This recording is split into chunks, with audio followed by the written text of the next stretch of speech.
When football started finding its way into other countries besides England, Hungary came out as one of the earliest and largest European powerhouses. They revolutionized the game with their exciting attacking play, which was seen in their absolute destruction of teams in the Olympics and their 27 goals in 5 matches during the 1954 World Cup. Hungary has 2 players in the top 5 international top scorers of the 20th century. Third place Sándor Kocsis with 75 goals, and the best international scorer of them all, Ferenc Puskás, who scored 84 goals in 85 appearances. Even with all their success, Hungary never actually won the World Cup, and their 1954 World Cup side is considered one of the greatest teams to have never won the World Cup. Just less than 40 years later, Hungarian football saw a huge decline. The fall of the Hungarian communist regime in 1989 saw many of the nation's top clubs start to struggle financially. Throughout the 2000s, Hungary did not qualify for a single major international tournament. They missed out on the Euros of 2000,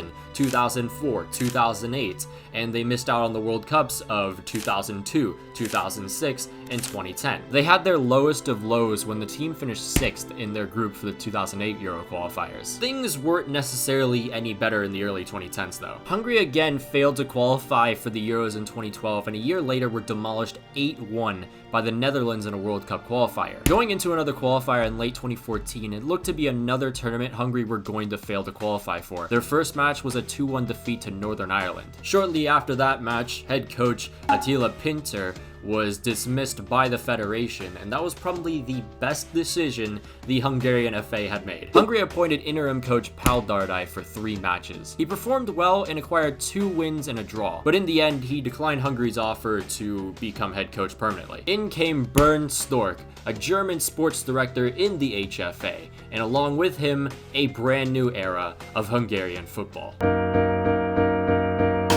The German approach to football has always been professional, precise, and efficient, and that's exactly what Hungary needed. Before Storck, Hungary's team management was based on nepotism instead of professionalism. Reactions to defeat would have the responsibility be put on anything but the team itself. Excuses include the classics of, oh, we were controlling the game. Hungary were in need of a new awakening, and this was perfect for them. Bernd Storck had an obsession with physical preparation. He wanted to make sure every player was fit enough to play at their best throughout the entire match. Instead of conceding late goals, now Hungary were scoring them. Storck believed in no egoism. He knew full optimum strength comes from playing as a team. This was indeed the German way, and if anyone wanted to say it didn't work, just look at the Mannschaft in 2014. Hungary, after their second match draw with Romania, went on a 7-game unbeaten run consisting of 3 wins and 4 draws. They lost their last match against the last place Greek side, but they still maintained a 3rd place playoff spot nonetheless. Hungary were the closest they've been in a long time to qualifying for a major international tournament, and all that stood in front of them was Norway. Before the match though, Bernd Storck made a surprise change, putting an attacking midfielder Laszlo Kleinheisler into the starting lineup for the first leg. Kleinheisler had not made a single appearance for Hungary before, but the decision paid off in the end when Kleinheisler, who is named Scholes because he is short and ginger, scored the only goal of the leg in Oslo. A dream debut for the young guy. In the second leg, Hungary carried on their winning momentum with an early goal from Tomas Priskin, a player who made his first cap for the team back in 2005. Finally, an own goal would seal the deal for Hungary, and they won 3-1 on aggregate in front of thousands in Budapest. On November 15th, also known as my birthday, Hungary finally qualified for a European Championship. It was the first time in 44 years. Hungary entered Euro 2016 with the 3rd lowest odds to win the tournament. Their group consisted of an Austrian side hyped up as one of the dark horses, Iceland, who were also going to produce some underdog headlines with their dentist head coach during this tournament. And then there was Portugal, who, you know, have that one decent player. Like I said before, Austria were considered a highly regarded dark horse pick. According to Oddshark, they were 9th for favorites to win Euro 2016. And it made sense though, because in the qualifiers, Austria went undefeated with 9 wins and just 1 draw. They had the likes of Zlatko Junusovic, who had 10 assists in Bundesliga that year to help a struggling Werder Bremen side survive the drop. Another player, Marko Arnautovic, scored 11 goals to help Stoke City finish 9th. And the cherry on top, David Alaba, a player everyone was excited to watch. But sometimes hype is too much for a nation. and Austria completely buckled under pressure. Hungary opened the scoring with some beautiful interplay between Laszlo Scholes, Klein Heisler, and Adam Salai. This was Salai's first goal for club or country since December of 2014. Later on from a counter, Thomas Priskin played in Zoltan Stieber, who chipped the keeper to double the lead. Besides an early Alaba attempt that rang the post, Austria were limited to just 3 shots on target by an exceptional Hungarian defensive performance. If it wasn't for the Hungarian backline doing the work, the meme of the tournament, 40-year-old Gabor Kirai, was making the important saves. Kirai started his international career all the way back in 1998. Well, I'm going away now. He saved a penalty from Austria's all-time top scorer Tony Polster on his debut. Hungary eventually won 3-2 that night. Kirai was in tears after the performance, and in an interview he said, "I have a feeling this is the beginning of us going upwards. We asked for patience, but we are working on it." Surely enough, 17 years later, here he was playing in Euro 2016. It had been a long, excruciating road of constant failures and that one missing puzzle piece, to put it in his own words. Many remember Kirai as just that old 40-year-old keeper that wore pants during matches.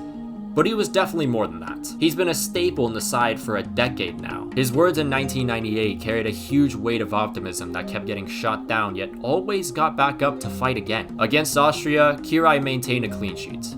Hungary won 2-0 and were top of their group.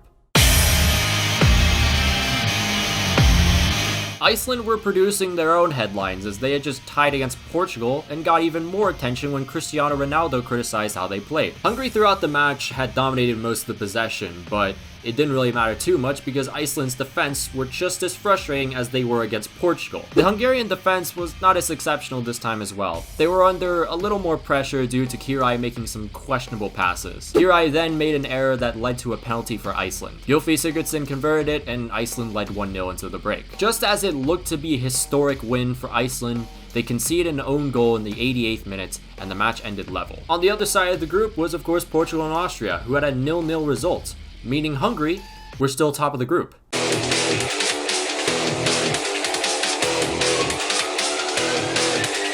Portugal had been struggling throughout pretty much the entire tournament at this point, but when you have one of the greatest players to have ever graced the pitches still hungry to find that first goal in the tournament, oh man, you don't take that team lightly. And even though Hungary were group leaders, they still risked not advancing to the next round because of just how tight the group was into the final matches. Hungary during the game played pretty deep with just one player in the opposing half on average. They were still able to carry a threat on the counterattack though. Portugal on the other hand played a much higher line and aimed to put as much pressure on Hungary's defense as possible. But it appeared the Cinderella story wasn't ending just yet, because early on Zoltán Gera gave Hungary the lead with a brilliant volley. This also made Gera the second oldest goal scorer in European Championship history at 37 years and 61 days. Gera's story is one of perseverance. At an early age, he drank, did drugs, even stole from his mother. He didn't even finish high school. But then he found religion and decided to turn around his life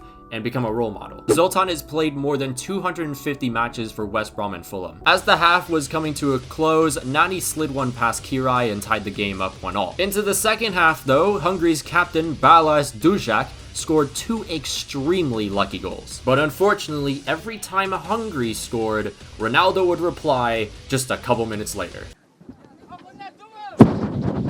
Portugal pushed Hungary to their limits trying to find the winner, but in the end, Hungary held for the draw. And even though Iceland did win their match, there was still the tiebreaker of goal difference, and Hungary won it, so they won Group F. It was the first time since 1966 that Hungary had advanced to the knockouts of a major tournament.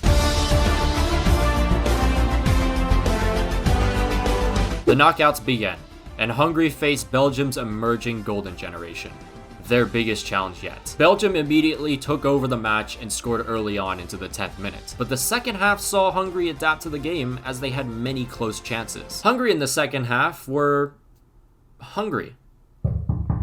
Hold on, that's the door.